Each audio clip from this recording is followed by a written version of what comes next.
One of the most common questions asked of health experts about the new coronavirus is some variation of the same thing: how worried should I be? It's a complicated question for two reasons.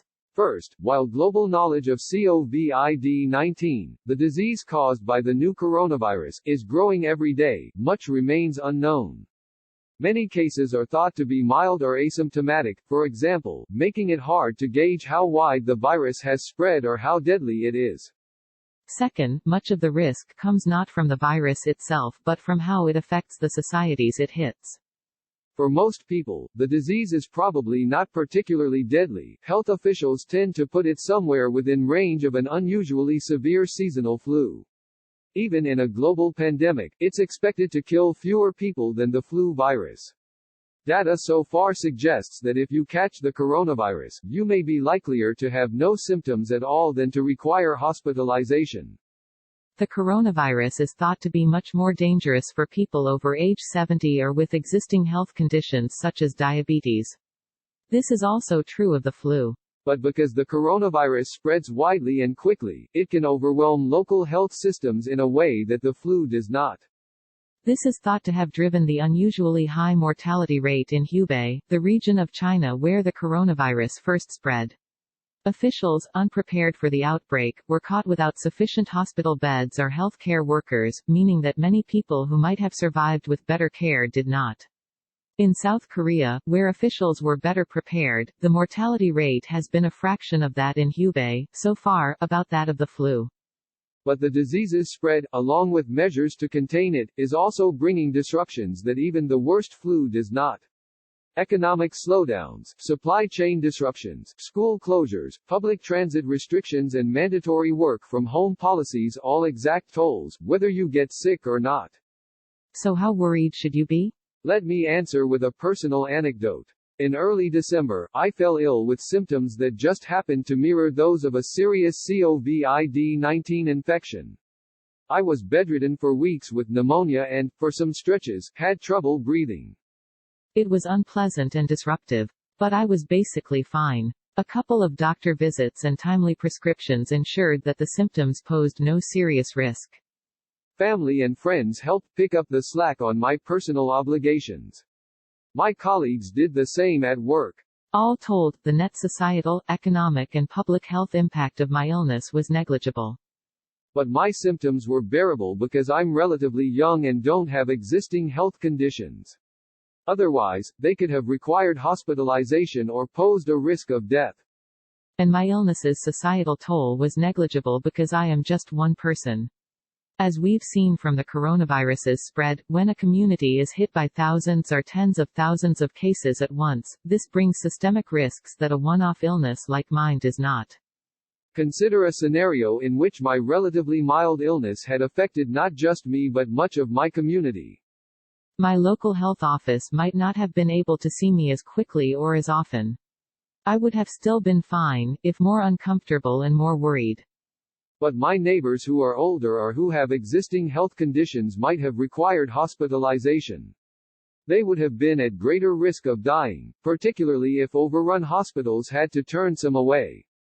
China's experience also suggests that, in an outbreak, you could have a harder time getting care for health ailments of any sort. Then there is the social burden. Friends and family who helped pick up the slack for me would have been less able to do so if they were dealing with lots of sick friends at once, or were sick themselves.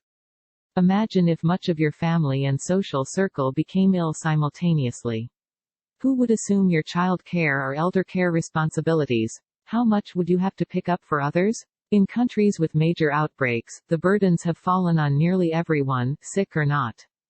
Government measures to limit the coronavirus's spread can increase those burdens. In Italy and Japan, school closures have required parents to stay home from work for weeks at a time. That brings a financial cost for families that need to miss work or hire help, as well as an educational cost for children out of class. Transit restrictions and other measures bring more hardship, particularly for part-time workers who can't rely on paid time off. It all adds up. Economic disruptions can be severe as well. One of my neighbors works for a company that manufactures consumer technology. Another works for a global marketing firm. A couple are doctors. If our employers were all hit with big staffing shortfalls at the same time, even if that lasted only a month or so, the economic consequences could quickly grow. If supply chain breakdowns worsen, it could become harder to find products that rely on parts or materials from affected countries, which, in today's globalized world, could be almost anything. Maybe the manufacturer has trouble buying parts from its suppliers in Asia. Maybe the marketing firm loses a couple of corporate clients in Italy, as companies there tighten their belts. That can take on a domino effect all its own as global economic supply and demand feed each other's decline. A global slowdown, even a brief one, means layoffs at a time when governments will also have less tax revenue to fund social safety nets. At the same time, a pandemic means that virtually everyone could face unusually high health care, child care and elder care burdens. Much as the virus's direct impact on your health depends on your personal details, such as your age, any systemic risk from an outbreak also varies based on your personal context. If you live someplace with good governance, along with plentiful health care and economic resources, the risk to you is likely to be lower. The state will be better able to absorb any societal and economic burden and, if you fall ill, to ensure you the appropriate care. As in Italy or Japan, people in wealthier countries may also be able to rely on government-funded assistance.